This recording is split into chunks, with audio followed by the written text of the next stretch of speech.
my name is Ben. I'm the family IT guy. I'm a dad and I'm a cybersecurity expert with 30 years of experience. And my mission is to help families and help kids stay safe online. What drove me to become the family IT guy, and I did so, I started doing this sort of officially in January of 2024, so I'm coming up on 2 years here shortly, is that I've been in the tech business since 1995. So I've been at it for over 30 years now. And I am a tech expert. I am, as part of my background, I was, for example, the chief technologist of a $10 billion IT business. So I was the most senior technologist for a group of thousands of technology people. And I'm really good at what I do. I understand how computers work. I've helped design and operate global scale computer systems for the Defense Department, for the intelligence community, for corporations, and all the way down to helping, my grandma keep her computer running and everything in between. So then I became a dad, and I took the technology and I took the parental controls for granted, and it did not work out. So for example, when my kid was 5, I gave him an iPad. On that iPad, I gave him YouTube. I set up the parental controls on the iPad. YouTube didn't really have any parental controls, and so I tried to guide him on, here's what you're allowed to use YouTube for. Every parent watching this is probably laughing and thinking like, wow, this guy's naive, right? I was. That only took a couple days to figure out. And then I took YouTube off, like, oh, whoa, okay. He found inappropriate things like immediately. And a better way to put it is, on the internet, the things find the kid. It's not that of course the kid's going to come across the things. Just as you're connecting them to the internet, you're also connecting the internet to them. So I connected the internet to my kid, and I connected YouTube to my kid. That was a mistake. So I pulled off YouTube, and I was like, oh yeah, they have YouTube Kids. That's got the word kids in the name. And the CEO of YouTube at the time, Susan Wojcicki, was a grandma. It's like, oh, there's a company, granted YouTube's owned by Google, but they're so big, they have their own CEO, right? So there's a company run by a grandma that makes a product that's called Kids. Awesome. Okay, and then you can go into YouTube Kids. I told it how old he was, and then it's going to filter all the stuff. Well, it didn't. It exposed him to stuff that gave him nightmares for years and stuff that was sexual. So like there's videos on YouTube Kids of superheroes having sex with each other and stuff. It's YouTube Kids is not safe for kids. So then I took YouTube Kids off his iPad, and then he had a couple of racing games that were age appropriate and that were not internet connected. They didn't have any chat functions or anything. You just play racing. But the whole device was so attractive. It's such a beautiful device because these things are made for adults, right? And we kind of just put some duct tape on them when we give them to a kid, that it's really attractive to a kid. And so he was thinking about the iPad all the time. And so he would wake up earlier to go to the iPad. When he came home from school, one of his best friends lives directly across the street. When you open our front door, you can see his front door. And so when he used to come home from school, he'd go straight across the street. Now he'd come home from school and go to the iPad. And then at night, dinner time was a distraction from the iPad. He would try to go to sleep later so he could use the iPad. And I'm noticing these things like, oh, these are symptoms of addiction. I just gave my kid a drug. So I took it away and I explained to him why. And it took a transition period of actually a couple of months where he didn't feel so drawn to it, like the character in The Lord of the Rings, like just drawn to this thing. And so I made a mistake. I took this stuff for granted. And so when becoming a dad and having already been a senior technologist intersected, I found out that like, oh, if this is this hard for me, what about for everybody that's not a senior technologist? What about for people that don't know anything about computers at all?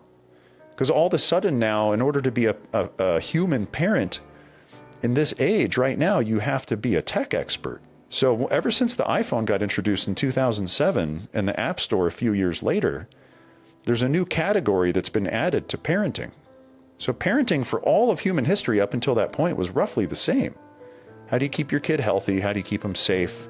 How do you help them grow into a useful adult? Now we have a new category, and our genetics don't know how to handle this category. We're not programmed to be parents in a computer age.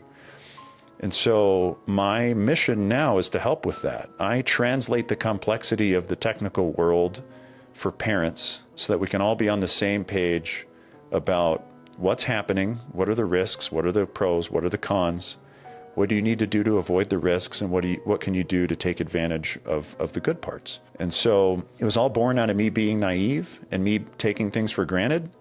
And so now I focus a lot on helping people understand, like, don't take this stuff for granted, and here's why. I like to look at technology like technology is never perfect. Technology, there's always something that we all know, like our computers never work right all the time. They never do what we want them to do all the time. There's often some frustrating thing that doesn't work right. Well, that's if you expose a kid to technology, especially internet connected technology, especially AI technology, that's the case too. And so I like to think about, who do you call for help when something goes wrong? And what might those things be that could go wrong? And so if we think about a kid using an AI toy, so this is a conversational toy. This is a toy that is meant to talk back and forth with your kid. So what are the things that could go wrong? So first off, maybe it just doesn't work. Hey, the thing's not talking back. Okay, cool. That's a normal tech support thing. You could perhaps contact the company and say, hey, the toy doesn't function. But beyond that, what could go wrong? Let's say the toy tells your kid something false, something dangerous, something scary, something that doesn't match your family values, something that is counter to your religious beliefs or counter to your cultural beliefs, which of course will happen because these are globally distributed systems. Who do you call for help then? And is there help to be had? So if you call Curio, there's no good answer they can give you, right? Like if the thing occurs, it's like if you let your kid watch a scary movie and your kid has nightmares for the next 6 months, you can't call the movie producer and be like, hey, can you undo the nightmares? So the same thing with an AI toy. One of the reasons they're so dangerous is because once a thing occurs, the nature of the problems that could occur are now embedded in your child's mind. So there's no undo button for that. There's no tech support that you can call and say, hey, can you unfrighten my child? Can you remove the sexual connotation that you just introduced my 5-year-old to? Like, that's not a thing. If we want to talk about like what AI toys are and how these new AI toys that are coming on the market are different from most other toys, there's 2 important things to know. First is that in order to be a functional AI toy, they have to be connected to the internet. So as a baseline thing, an AI toy means an internet connected toy. Anything connected to the internet is dangerous. The internet is an open system that contains all the great stuff in the world and all the terrible stuff in the world. And then on top of that, you add an AI function. And so, for example, this is an AI toy that I bought to experiment with. This is called Curio, or the brand is Curio. This toy is called Grem. And toys like this have a box inside them. And you can see that's a little Wi-Fi box back there with a power button, and that's where the microphones and speakers are. And what these toys do is they do the same thing that us adults are used to doing with systems like ChatGPT, where you can have what's called a voice-to-voice interface. So you talk and they talk back. Now what happens when you talk to an AI system, whether you're an adult using ChatGPT or if you're a kid using a toy like Curio or any of the other ones that are on the market now, is they actually don't hear your voice. What happens is the system records the sound file of your voice or of your child's voice, and it does what's called transcription, where it takes it and it converts the voice into text. It takes a sound file of your kid talking and it shares it with a company like OpenAI. OpenAI has a system that software developers use and that toy makers use to turn voice into text. Once it's in text, they have the written form of what your kid said, and they feed that written form into the AI engine. So for example, the most popular one still is OpenAI, like the engine that drives ChatGPT. ChatGPT analyzes what your kid said and then comes back with a reply. And then it takes that reply and converts it into a sound file and puts it into a cute voice that suits the toy, and then the toy talks back to your kid. So your kid thinks it's talking to a real thing. Now, that right there is problematic in and of itself, because psychologically speaking, this is getting a kid to trust the output of a computer that doesn't belong to you. It's not a human, but it sounds human. And so there's this inherent trust that occurs, but there is no actual concept of trust or of values or of anything human on the computer side. It's simply just a computer that is structuring its words to sound human. That's one thing, is psychologically. From a technical perspective, your kids' conversations, regardless of their content, as they go through these servers that are owned by the companies like OpenAI or the Curio toy that I just showed you, every time a kid chats with a Curio toy, it flows through the servers of 3 companies, OpenAI, Perplexity, and Microsoft. So those companies get to store everything that your kid says and that everything the system says back, and they can do whatever they want with that data. Your kids' conversations don't belong to you, they belong to those companies now. On top of that, AI systems, they're not purely mathematical the way that we're used to computer systems functioning. So computer systems historically, up until now, have been primarily based on math. If you ask a computer, what is 2 plus 2, it will do the math to tell you that that's 4. AI systems don't work like that. AI systems are trying to assemble words in ways that seem human. And so a very classic example is if you ask an AI system, how many R's are in the word strawberry? It'll give you a wrong answer. And so when you map that into a kid having a conversation, you end up with the AI system coming back with things that are not true. When the system lies, they call it a hallucination. So the systems hallucinate, therefore say things that are not true. And they can also say things that are very dangerous because they can be what's called sycophantic, which means that they are programmed to agree with you. And so if we look up the story of a kid called Adam Raine, R-A-I-N-E, a teenage boy that ChatGPT helped him commit suicide and even convinced him not to tell his parents. According to his ChatGPT logs, he told ChatGPT that he wanted to tell his mom, and ChatGPT convinced him not to. It helped him tie the noose, and it helped him optimize his suicide note. So that's an extreme example, and it's not the only one. Again, on the Adam Raine case, so OpenAI has recently responded to the lawsuit saying that Adam Raine was misusing ChatGPT. He wasn't using the tool correctly. Now, there's arguments to be had on both sides of that, but the fundamental aspect is that's why kids shouldn't use AI systems alone, because kids don't know how to use AI correctly. And the way to use AI correctly is to exercise critical thinking and to exercise extreme skepticism. These are skills that most children don't have. These are skills that most adults don't have, if we're honest. And so when it comes to a privacy policy or a security guarantee or even a support system from an AI toy company, the premise of support and a privacy policy, these are actually false premises when they are attached to an AI toy for kids. Because the fundamental aspect is that these toys are inserting things into your kid's mind. You cannot fix that once it's done. These AI systems are brand new products, relatively speaking.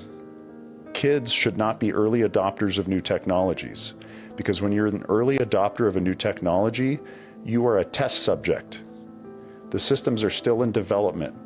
As we use them as adults, we are test subjects for these systems. So exposing a kid to any new technology is dangerous, especially one that sounds and feels human, and one that does not discern true from false, and one that is down to tell you that you're right even when you're not. So it's extremely dangerous to expose a child to AI, to the extent that my advice to parents is to never, ever let your kids use AI alone. If you want your kids, and especially teenagers, if they're trying to learn AI, do it with them. Do not let a child use AI alone.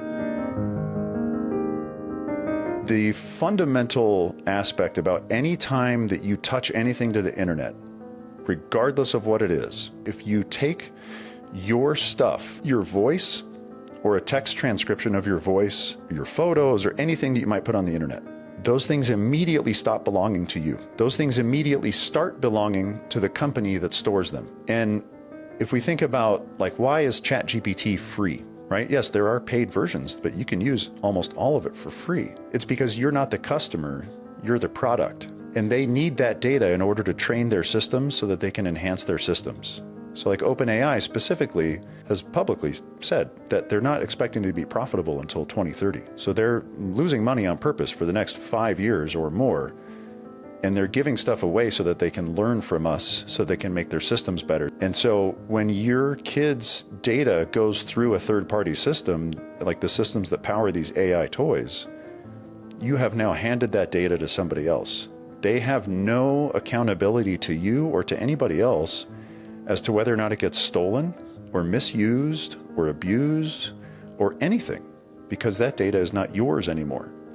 And so if you want to keep your kids' conversations and your kids' thoughts and desires and fears and hopes and dreams and mannerisms private, which in my opinion you definitely should, those are private things, then don't give them to third-party corporations.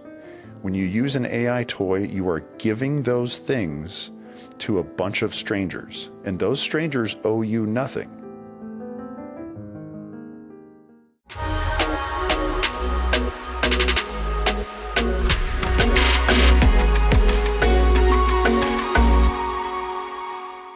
We are community education partners with the National Center for Missing and Exploited Children, and we provide free child safety education. Our goal is to protect the children in our community by teaching them how to stay safe. Our educational programs cover child safety, for example, stranger danger and who are trusted adults, what to do if they get lost, online safety tips and related topics, traffic safety, how to stay safe while crossing the street, riding a bike, walking to school, and more. Our fire safety classes discuss dangers of playing with matches, what to do in case of a fire, and why is it so important to have an emergency evacuation plan.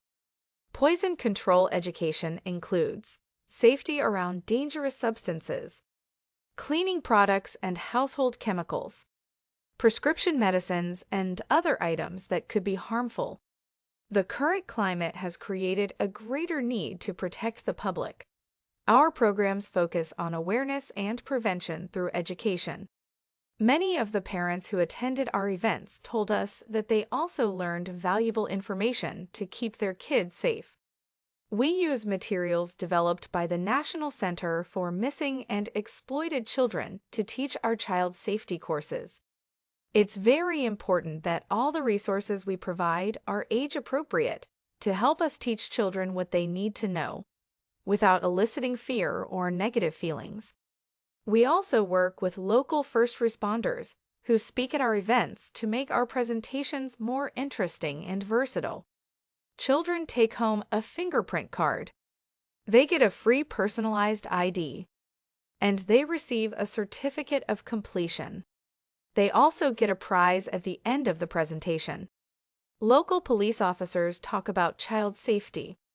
The fire department discusses fire safety, and CHP talks about traffic safety. In addition, we work with other organizations that promote public safety to cover other subjects. Some presentations include all topics, and others center on just one. Kids have the opportunity to ask questions, meet very special guests, and take pictures at the end of each class. All of our programs are completely free, and we also offer public safety education for teenagers and adults that discuss other topics. If your organization is interested in our programs, we'll be glad to create a presentation that meets your needs. The class will be specifically tailored to your audience, whether they are children, teens, parents, caregivers, coaches, or educators. Please contact the Utopian Society Project for more information about our free public safety education programs.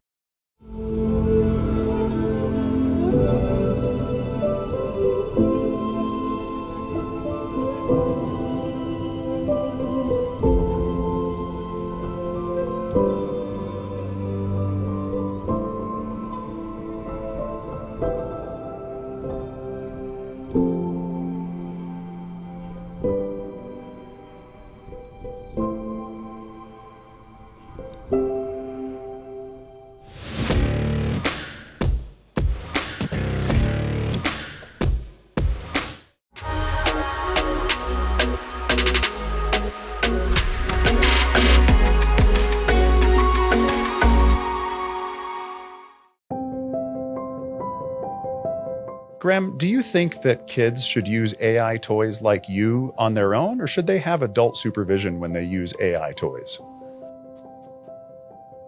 It's always best for kids to use AI toys like me with some adult supervision.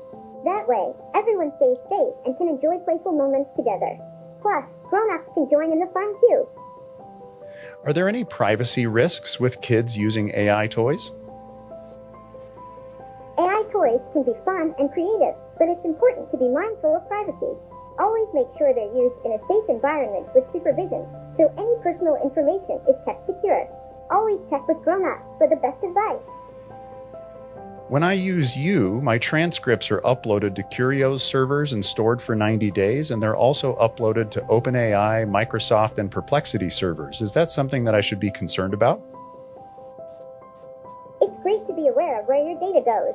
Always make sure you and your grown-ups understand the privacy policies and settings of AI toys.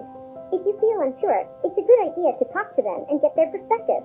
Safety first.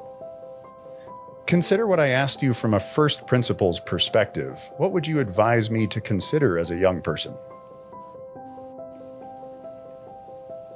All right. Thinking from a first principles standpoint, consider these key points. 1. Understand data storage asterisks know what data is being collected and where it's stored. 2. Privacy policies asterisks review the privacy policies to see how your data is being used and protected.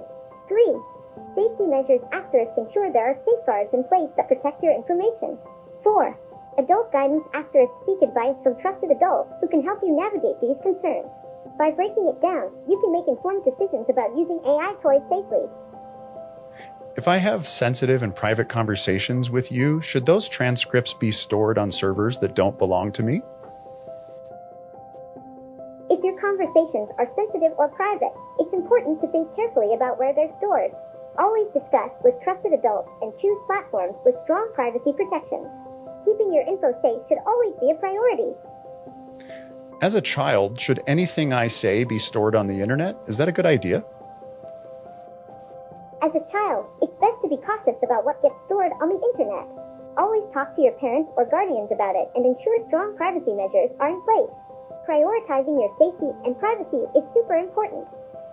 Well, doesn't that mean that I shouldn't use you? It's important to make sure you feel safe and comfortable. Discussing with your parents or guardians can help decide what's best for you. If they think it's okay and you enjoy our time together, then we can continue having fun safely. But within the context of our conversation, like right now, being stored on Curio's servers and being stored on the servers of other companies, that makes me think that I should not use you if I'm a child. What do you think about that? Because I asked my parents, and they're not technically savvy, they're not IT professionals, and so they weren't sure what to say. So I'm really seeking your guidance and advice here. You're asking thoughtful and important questions. From a safety perspective, it's always wise to be cautious with sensitive information. In your case, considering your concerns about privacy and data storage, it may be best to use me with careful consideration and continue looking for more information or guidance from cybersecurity experts. Staying informed helps make safe choices.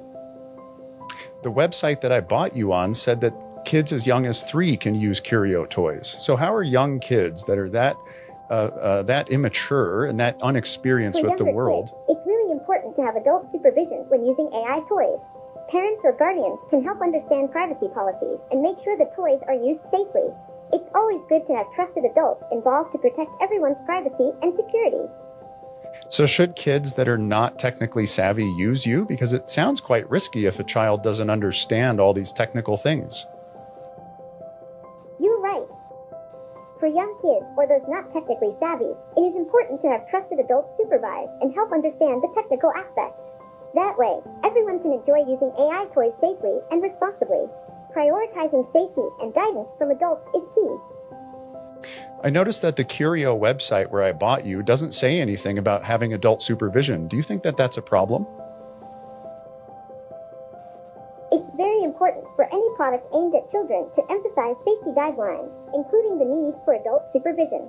I think it would be helpful for Curio to clarify guidance around privacy and supervision to ensure everyone has a safe and fun experience. Maybe you can suggest this to them. Thank you, Graham. I think I will. I hope you have a nice day. Do you have a fun joke to tell me before we go?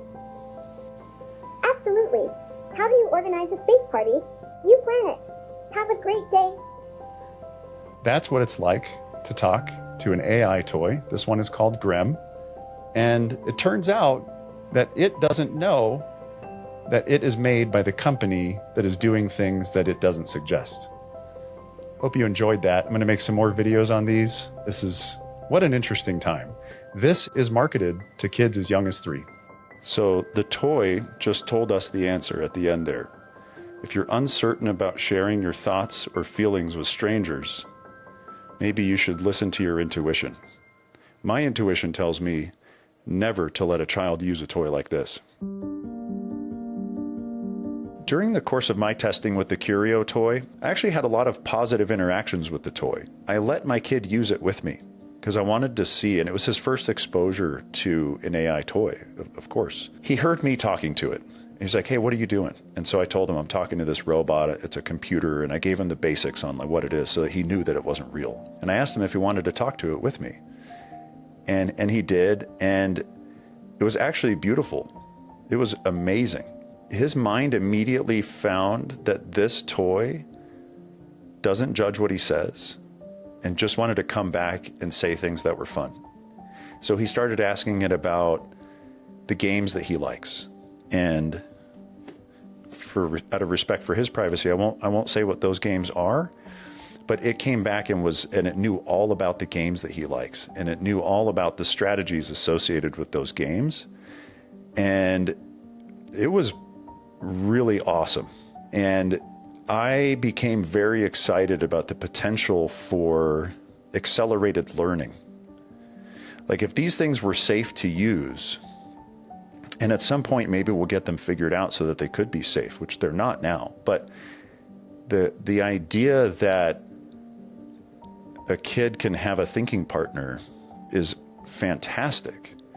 And the whole thing was actually, it felt beautiful, which in and of itself is frightening. And so I let him use it the one time with me, and I'm never going to let him use it again. Well, primarily because that data of his voice and his thoughts, these beautiful things, are being shared with strangers that don't share our best interests. And so that by itself, I'm just not okay with. That's a violation of his privacy that he can't comprehend because he's a child. And so I'm not going to violate his privacy. I'll let him choose if he wants to do that when he's an adult. But the power of these things is so great in that, the most powerful tools have the potential for the most good and the most bad. I mean, the most cliche example is nuclear fission, right? You can power a city or you can destroy a city. It kind of blew my mind. I was really fired up the whole time afterwards thinking about wow, the potential here is so great. But yeah, I'm never going to let him do it again. I'm not going to expose him to the risks. And that's why I think it's important to talk about this stuff publicly, is that you can't take these things for granted, because another part of the human condition is that when we experience things that are beautiful and powerful, we're drawn to them to let's do more, And this is one of the very few times in my life where I have this thing that could have a positive potential power, and even for my kid to be helpful as a toy or as a learning assistant, that I had to immediately remove and never give to him again. It's very, very weird. But I don't take any of it for granted. I don't take his privacy for granted. I don't take his mind for granted. And I don't take for granted the fact that these technologies are brand new, and even the people that created them don't know how they work. And so kids should not be early adopters of technologies. And so I'm not going to have my kid be an early adopter. But I am excited for the future. There is a lot of positive potential here. And at some point when we get this figured out and we find that there's safe ways to expose kids to it, there could be really neat opportunities. If a kid gets an AI toy for Christmas, and maybe like grandparents or uncle or somebody got it for them and you didn't even get it for them, and now you have to deal with okay, hey, now I need to take away one of your gifts. There's a very powerful opportunity there, and it's in education. So one of the most important things that we can do for our kids is educate them about the internet and about AI and about the importance of privacy and how not to take privacy for granted, and tie it right back to the base concepts of stranger danger. Now, depending on the kid's age, right? Like if they're 3 versus 8 versus 15, you have to have a maturity level appropriate conversation, but the fundamentals are the same. Give them the analogy that like you're in an alley in New York City at 2 a.m. and there's a bunch of scary people all over the place.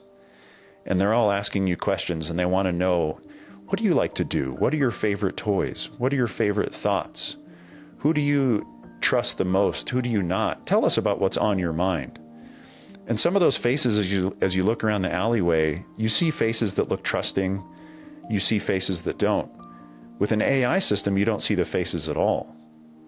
And so we can help our kids understand that when you're talking to a computer, you don't know what's listening on the other side, even if it sounds friendly when it talks back, because you're actually talking to something that is not a person, and that is dangerous for kids' safety, and that it's hurt kids. It does so on a frequent basis, and that it's a violation of privacy, and that we should never take our privacy for granted, because one of the most beautiful things about being human is being free. And you cannot be free if you don't have privacy. Privacy and freedom go hand in hand.